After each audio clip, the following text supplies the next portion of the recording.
faut classer les gens en deux catégories, au niveau des leaders en tout cas. Les résistants et les envahisseurs.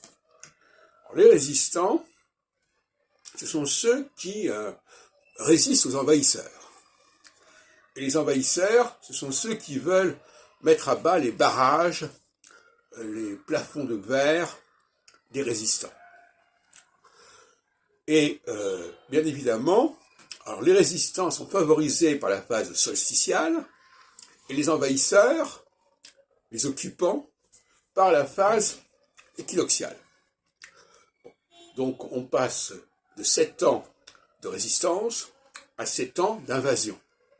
Et invasion, ça veut dire aussi que les gens se soumettent à l'invasion ou qu'au contraire, les gens rejoignent la résistance. C'est comme ça que ça se passe. Donc là, nous entrons dans une phase d'équinoxialité, dans quelques mois, en fait, contre fin mars, avec le passage de Saturne sur l'axe Poisson-Vierge, et on entre dans une période d'invasion. Alors l'invasion, ça veut dire qu'il y a des forces qui veulent s'affirmer et qui veulent proposer quelque chose de nouveau.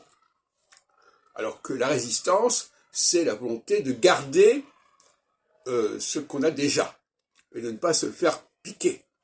Donc c'est tout à fait différent. Moi-même, je suis plutôt quelqu'un qui suis dans l'invasion. Mais, en 2004, par exemple, j'ai été instrumentalisé par des gens qui faisaient de la résistance, puisqu'on était en phase solsticiale. Résistance à Le Noble, notamment. Donc, je suis sur les deux tableaux, quelque part. Mais, ma sensibilité profonde, c'est celle de l'invasion, c'est-à-dire le fait de faire sauter les verrous, faire sauter les blocages. Et par exemple, je pense que les États sont des constructions artificielles qui mettent en danger les empires. La phase solsticiale de 89, justement, c'est une phase de résistance, par définition.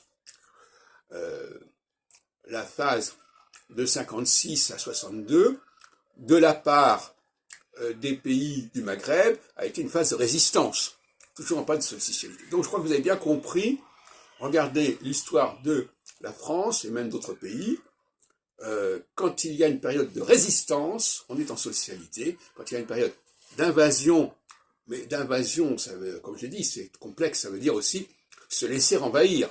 Par exemple, la collaboration dans les années 40 s'est produite en phase d'équinoxialité. C'est-à-dire que les gens ne voyaient pas l'intérêt de mettre des frontières, de mettre des barrages à toute occasion, etc. Et donc ils ont laissé les choses se faire. De même qu'en 54, lorsqu'on a créé la communauté européenne de charbon-acier, on est en phase d'équinoxialité. Il s'agissait encore une fois de mettre en commun et de laisser les choses se faire, par opposition à la phase de résistance, qui est une phase de solsticialité. Je crois que vous avez compris.